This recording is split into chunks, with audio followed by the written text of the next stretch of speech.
வணக்கம். உடம்பு நோகாம போராட்ட வீரர்னு பேர் வாங்குறது எப்படின்னா, நம்முடைய ஜி இருக்கார் தெரியுமா, ஜி.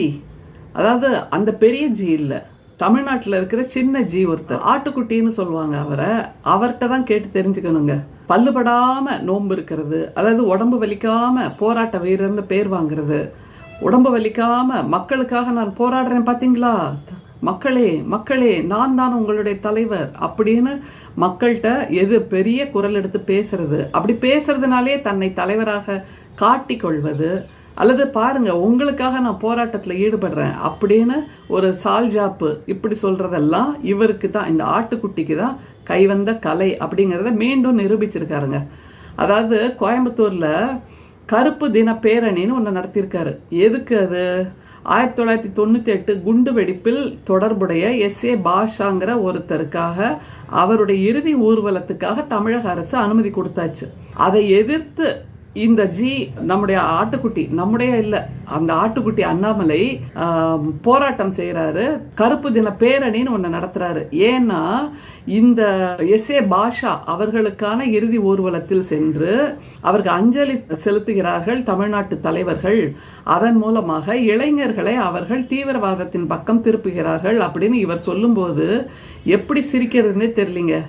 இளைஞர்களை தீவிரவாதத்தின் பக்கம், வன்முறையின் பக்கம் திசை திருப்புவது எல்லாமே RSS BJPயின் ஒற்றை வேலையாக செய்து கொண்டிருக்கிறார்கள் இந்தியா முழுமைக்கும்.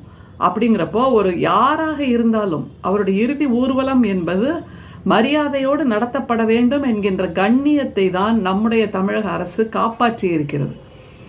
இப்போ ஒரு கேள்வி இருக்கு நமக்கு, என்னன்னா இதே ஜி, இதே ஆட்டுக்குட்டி கிட்ட நீங்க கேட்கலாம், என்ன நம்முடைய மகாத்மா காந்தியை சுட்டு கொன்ற கோட்சேவை இவர்கள் இரண்டாம் தேசத்தந்தை அப்படின்னு சொல்றாங்க.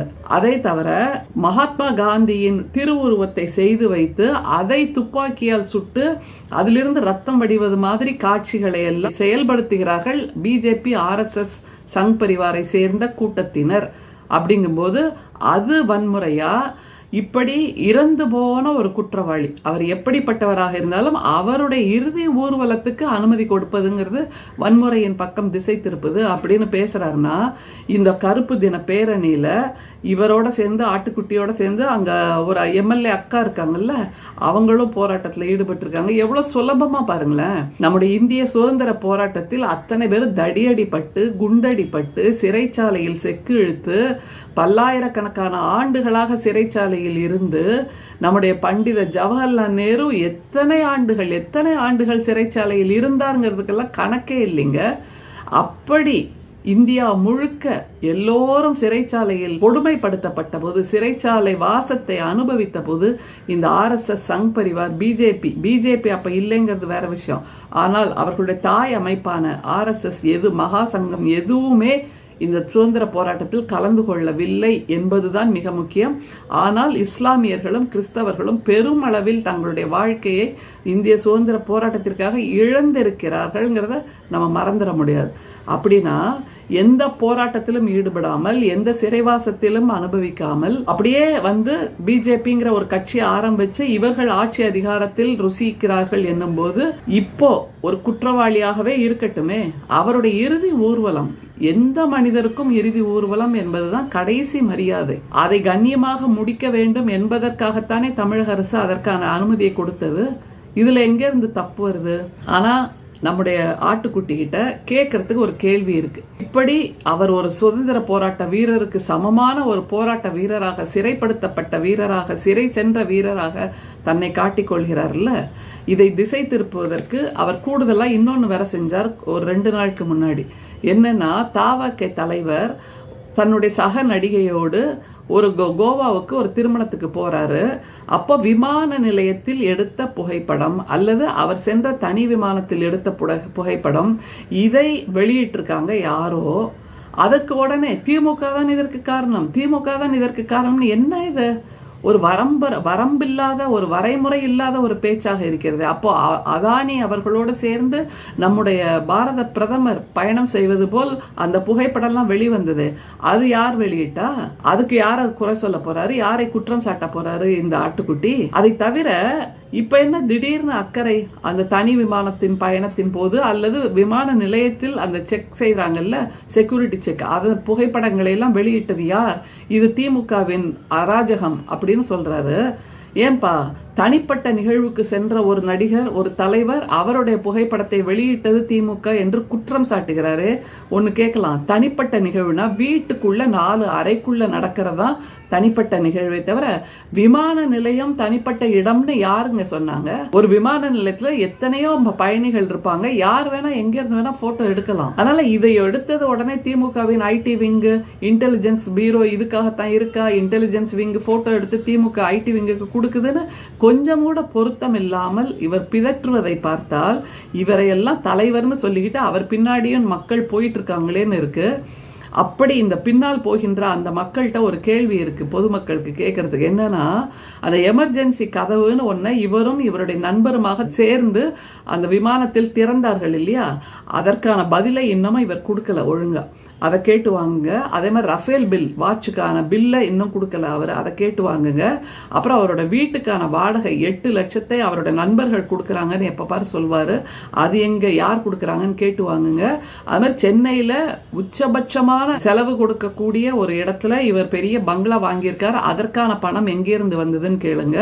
அதே மாதிரி கோயம்புத்தூர்லேயே இவர் வாடகைக்கு எடுத்ததாக ஒரு வீட்டை சொல்கிறார் அல்லவா, அந்த வாடகைக்கு எடுத்த வீட்டை பற்றிய குறிப்புகளை சொல்லுங்க. ஏன்னா பொது வெளியில வந்தாச்சு, அதனால இவருக்கு கொடுக்க வேண்டிய பொறுப்பு இருக்கிறது, இந்த பதில்களை கொடுக்க வேண்டிய பொறுப்பு இருக்கு. அதை தவிர கருப்பு தின பேரணி எல்லாம் நீங்க நடத்துறீங்கல்ல, அதை நடத்த வேண்டியது எங்க தெரியுமா? மதுரையில வல்லாளப்பட்டி, அரிட்டாப்பட்டியில போய் இவங்க நடத்தணும். எதற்கு எதிராக? ஒன்றியத்தில் ஆளுகின்ற பிஜேபி அரசுக்கு எதிராக கருப்பு தின பேரணியை இவர் நடத்தி இருக்க வேண்டும்.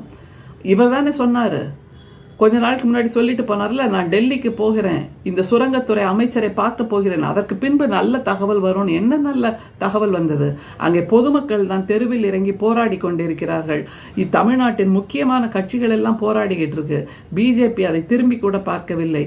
இப்படி மக்கள் நல காவலனாக தன்னை சொல்லிக் கொள்கின்ற ஆட்டுக்குட்டி முடிஞ்சா வல்லாளப்பட்டி, அரிட்டாப்பட்டிக்கு போய் மக்களே உங்களுக்காக நான் வந்திருக்கிறேன், உங்களுடைய வாழ்வாதாரத்தை காப்பாற்றுவதுதான் என்னுடைய முக்கியமான வேலை, அதற்காகத்தான் நான் தலைவராக பிறப்பெடுத்திருக்கிறேன்.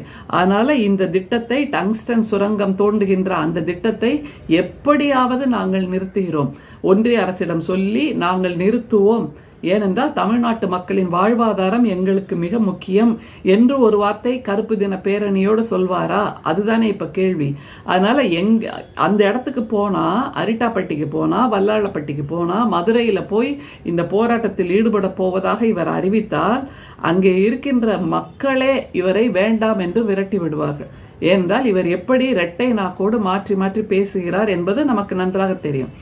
கோயம்புத்தூர்ல அன்னூர் பகுதியில் தொழில்பேட்டை வருது அப்படின்ன உடனே அங்கே தமிழக அரசு நிலம் எடுக்கவே கூடாது என்று சொன்ன இந்த ஆட்டுக்குட்டி தான் வல்லாளப்பட்டி, அரிட்டாப்பட்டியில சுரங்கம் வந்தே தீரும், அங்க இருக்கின்ற 100 கிராமத்தை சேர்ந்த மக்கள் வெளியேறித்தான் ஆக வேண்டும், இப்படி எதுக்கெடுத்தாலும் நீங்க முட்டுக்கட்டை போட்டுட்டே இருந்தீங்கன்னா எப்படி அப்படின்னு இவர் கேட்கிறார்ல.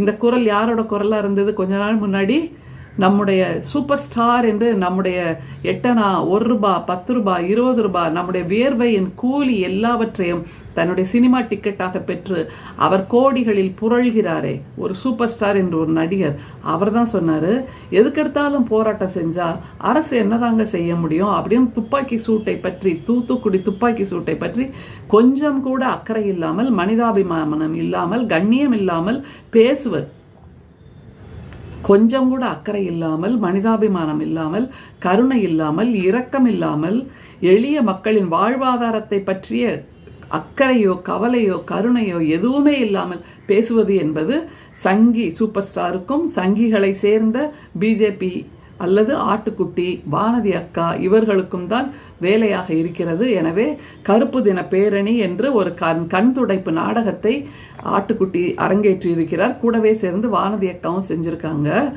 இவங்க உண்மையிலேயே மக்கள் மீது அக்கறை இருக்கிறவங்களா இருந்தா அப்படியே நேரா காரையோ ஃப்ளைட்டையோ பஸ்ஸையோ பிடிச்சி ட்ரெயினையோ பிடிச்சி அரிட்டாப்பட்டிக்கு போய் அங்கே இருக்கின்ற மக்களிடம் இந்த அரிட்டாப்பட்டியில் இருக்கின்ற ஒவ்வொரு கை மண்ணும் தமிழக மக்களுக்கு சொந்தம், உங்களுடைய வாழ்வை காவு கொடுத்து நாங்கள் டங்ஸ்டன் சுரங்கத்தை இங்கே அமைக்க மாட்டோம், அதற்கான உத்தரவாதத்தை நான் பெற்றுத்தருகிறேன் என்று சொல்லுகின்ற துணிச்சல் இவருக்கு இருக்கிறதா என்பதுதான் நமக்கான ஒரே கேள்வி. அப்படி துணிச்சல் இருந்து கருப்பு தின பேரணியை அவர் அரிட்டாப்பட்டியில் நடத்துவாரா என்பதை பார்க்கவும் பொதுமக்கள் காத்து கொண்டிருக்கிறார்கள். அங்கே அரிட்டாப்பட்டியில் பொதுமக்கள் தான் தெருவில் இறங்கி போராடி கொண்டிருக்கிறார்கள்.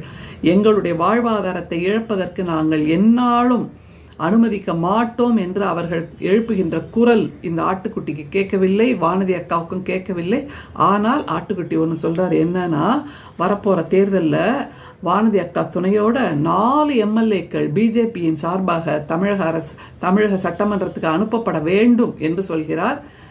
இருக்கிற நாளும் இல்லாம போய் 0 நோட்டா என்பதுதான் பிஜேபிக்கான இடம் என்று நிரூபித்து காட்டுவதற்கு நாம் காத்து கொண்டிருக்கிறோம். நிச்சயமாக திராவிட மாடல் அரசை மிகச்சிறப்பாக இந்தியாவிலேயே முதன்மை மாநிலமாக வார்த்தெடுத்திருக்கின்ற நம்முடைய தமிழ்நாட்டு முதல்வரின் ஆட்சியில் தமிழக மக்களுக்கு எத்தனையோ நலத்திட்டங்களை கொடுத்து கொண்டிருக்கிறார். அத்தனைக்கும் பரிசாக 2026 தேர்தலில் மீண்டும் 200 தொகுதிக்கும் மேலாக திராவிட முன்னேற்ற கழகத்தை வெல்ல வைப்போம் என்பதுதான் பொதுமக்கள் சொல்லுகின்ற ஒரு உறுதிமொழியாக இருக்கிறது என்பதை ஆட்டுக்குட்டிக்கு கொஞ்சம் சொல்லலாம், வானதி அக்காவுக்கும் சேர்த்து சொல்லலாம். இருக்கிற நாளும் பறிபோக போகிறது.